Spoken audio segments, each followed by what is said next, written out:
Thank you everyone for coming to Deb Chanel's 48th World where we do soap opera reviews. And the one we're going over today is none other than the hot, bold, and the beautiful that aired for October the 10th, which is Monday, 2016, y'all. We recapping, but we're going to tell you who the heavy hitters are today. We got Quinn, we got Eric, we got Steffi, we got Wyatt, Liam, and Ivy. Those are the winners for the day. They all were on point, only characters goal to giving us the fresh start of today's episode. Okay, it was hot. It was recapping off from last Friday's episode. Steph is trying to convince Wyatt to keep his mouth shut pretty much by falling in his arms and just doing her sexual, lustful making up to him. But he wasn't hearing it. He was not hearing it at all. He shut her down. Okay, we have Rich finally got Mr. Forrester at home, Eric Forrester, in familiar environment. And he's by his dad's side. Oh, how sweet. But not for long, Rich, not for long. We have Liam. He's questioning whether it's Steffi on the makeshift stage that Ivy had put together. But we all know that's Ivy playing like she's Stephanie. Don't know what she's really trying to prove. But anyway, she goes on. Don't say a word. She's just walking towards Liam until she finally comes up to him and she's right in front of him and she just pops open her veil and he sees it's her. Anyway, I'm like, okay, what was that supposed to prove, Ivy? What was that supposed to prove? But it's basically she was saying it shows that you can love someone else. So we go from there, we go to Queen. Queen runs over to Eric's home, or to his house rather, because she called the hospital looking for him and wanted to check the status of his health. They told her he had already been discharged to home to recover. So she rushed on right over to where her home used to be there. And then we go to Wyatt. Wyatt still trying to make Steffi see what she's doing, as well as her dad, with keeping the secret that really his mom, Quinn, has the power of attorney. And what her and Ridge trying to do is wrong. It's so very wrong. We go to commercial, we come back. We have Ivis trying to tell Liam to end his humiliation. It's just getting to be downright stupid what he's doing, pining after Steffi like a lost dog. She's trying to tell Liam to try her. Okay, Ivis, throw yourself out there, okay? Anyway, we go to Ridge. Ridge is at his dad's house, of course. Quinn come knocking on the door. He looks, opens the door. He looks and see who it is. He seems like he just want to slam the door right back in her face. But Rich go on and let her in just for a few minutes. And Quinn noticed when she gets in the house, her picture has been removed from the wall. Okay, it's just is what it is. Surely she wasn't that stupid enough to think that Rich would keep a portrait of her, even though it is very well beautiful. It's a very well depiction of her essence on canvas, just as way Stephanie Forrester was as well. They have their own attributes. And whoever was the painter, he did a fantastic, fantabulous job on Stephanie when she was alive, as well as Queen. Okay, very well, both were very well distinctive pictures.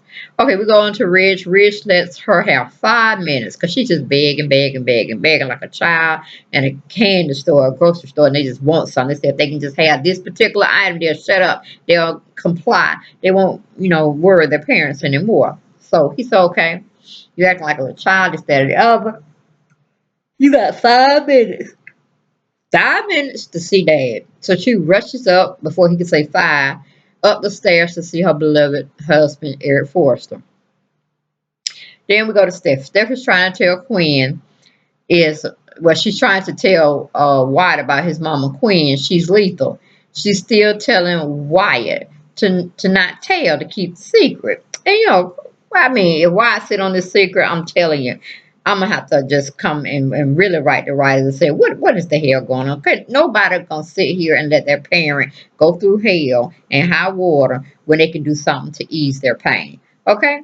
So she feels so frustrated. She kicks over, a little table or something because Wyatt walks out on her and tell her, we ain't gonna happen like this. I'm gonna tell my mama. Somebody gonna tell her it's gonna be me. So, Steph is trying to play the victim game again. I'm like, I'm sick of you, Steph. And Wyatt's not even buying the victim game anymore. So anyway, we would go to Wyatt. Wyatt's telling Steffi Quinn can help Eric get better. He's sure of that because he's seen his mother, how she loved and dotes over him so much, meaning Eric. And he's absolutely right. When she's there, he responds. I don't know why the writers got him to go back in his shell or his coma and do sleep when somebody else come and only Queen can, bring him out of his induced sleep or something to that effect. Okay.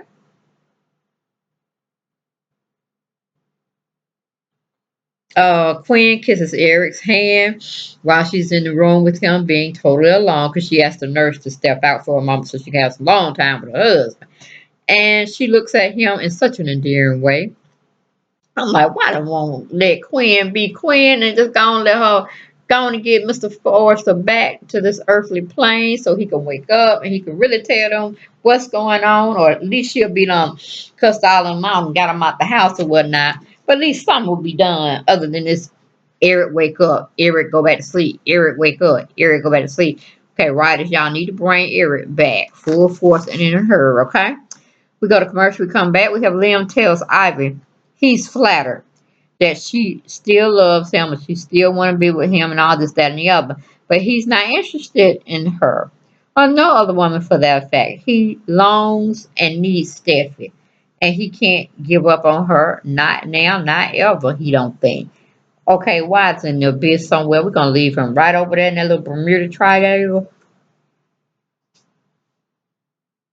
And we not gonna worry about him because sooner rather than later, he's going to find out what Steffi did. And that's going to play more part in him not understanding Steffi and reason why they're not together prior to him hitting his head, on something and having those many, many concussions. He's really going to figure out why he don't and why he haven't and why they're not together, meaning Steffi. Once he finds out the devilish deed she tried to do to Quinn. Okay, then we go to Steph. Steph is telling Juan, I can't believe you want your mom to be in our family's life. Steph starts to call herself crying. I'm like, dry them tears up or cry me a big fat river. But baby, your tears can't stop what I'm finna do now. But anyway, why I don't see her side? He don't see it this time. Because she's just being total irrational and she's making a total fool of herself. So Wyatt says his mom must know. That's what he's telling Stephanie. And I'm agreeing 175%. Okay. She tells Wyatt, means Stephanie, she's his wife. He cannot go against her. He must obey her. Pretty much her every word and her every wish that he must grant everything she asks for. Like, Stephanie, what world are you in? It's not planet Earth. Okay? And she's telling why you can't tell his mom, meaning Queen. Wyatt leaves and she kicks some furniture over again. I'm like, Stephanie is showing her true colors. She crazy as a bed bug, too. Anyway, we go to Queen. Queen asks Eric Nurse to, leave so she can have some more alone time with her husband. And she does. I had covered that scene by just reiterating it again. Quinn is telling Eric she's so lost without him. She's really being emotional with him, and it plays somewhat a part because the next action that happens in this film, I mean, in this episode, is really astounding. Quinn reassures Eric again they are going to get through this stormy weather that they're in. Then Eric finally wakes up and mumbles something to Quinn. We go to commercial, we come back. Eric has woken up, like we said, and he says, Quinn, something about love, and it seems like he's okay. However, before Ridge comes in to move her out the room, because he's saying her 5 minutes is up, Eric goes back into his sleep coma. I'm like, no, wait a minute, writers. We need to have Mr. Forrester to get his old behind up off that hospital bed and act like the young man Quinn has brought out in him because he's just like sleeping too much.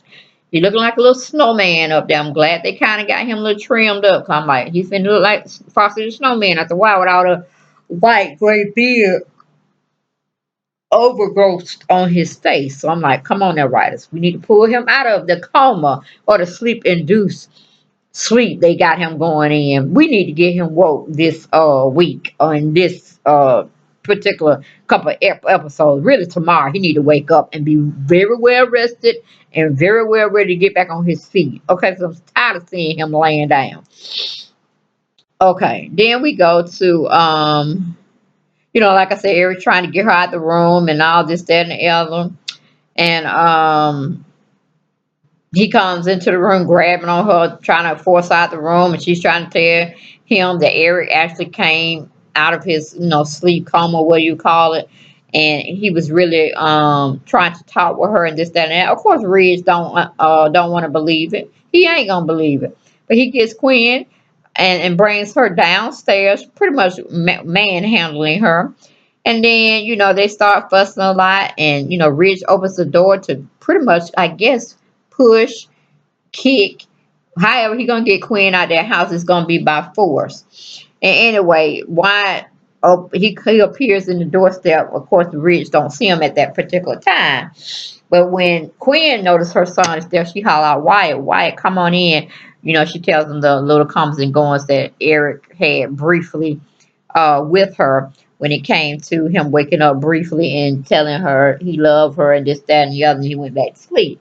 And then he overheard Ridge saying that he got a restrainer out on her. She cannot come back in the house, this, that. So he's just like, Then he saw Ridge had his mama by her arm, and, like holding her very fiercely to throw her out or whatnot. He said, you better take your hands off my mama before you draw back a nub, honey. You better get your hands off her right now. Then he goes on to tell Rich in so many words that, hey, I know the secret. The secret's out. Yes, I did hear that my mom really has the power of attorney, and you just a fallback guy. So you need to sit your little 5 cent behind down before I make me some change off of you. Okay, that's what he said, y'all. I'm like, what? This boy got some balls. He got some manhood in him, a long time coming, but at least we got it coming from him. He was just oozing with all this confidence and like he wanted to manhandle Ridge because he wasn't taking his eyes off him. He was making very well good contact. Eye contact is what I'm talking about. That body language was saying something strong, and it kind of just made me a little excited there. I was like, okay, all right, all right. Stephanie missing out. She trying to make him a wimp or a do boy. She better wake up. She's sleeping on wine, honey, because he is definitely a fierce protector when he has to protect his family. Okay, so Stephanie really, really missing out. I ain't never seen Liam get that upset, and his whole posture just, reeks Spencer blood. You know what I'm saying? Because, why got me so, taken back? He reminded me of Bill Spencer when Bill Spencer be getting mad and stuff. So I was like, all right, okay. But he told Rich the only way he gonna be going is out the door. His mama will be setting up shop, permanent residence, and they will get Eric well so they can get married. On paper, at least sign it. You see what I'm saying? I was like, all right, why you made my day? The writers made my day. I mean, why it comes in and shut that shit down? You know what I'm saying? He tells Rich off and tell Rich he's the one who's going to be leaving. And Rich knows why. Okay, because he told me, hey, I heard that look. Don't tell nobody that my mama Queen got Queen Fuller, not Queen Forrest, okay? Queen Fuller, her maiden name. All right, check that out. Yes, God. Power of attorney over Eric's health, medical conditions, as well as his estate. Yes, I heard it when you were over at my house trying to tell Carter to keep quiet. But no, the cat is out the bag and I'm finna shout it out to the rooftop so everybody can hear. Ooh, yes, that was so good. That was a good, good, good episode today. Can't wait till tomorrow because Wyatt is showing his behind. And I was here for it. I was here for all another servant of the behinds. He had to get people straight, had to get them out their crooked ways and put them on the straight and narrow. He said it's a new sheriff in town and her name is Queen Fuller Forster. Okay, thank you, sir. But anyway, that was my take on The Bold and the Beautiful that aired on October 10th, 2016. Look forward to talking with you and giving you visuals for tomorrow's episode.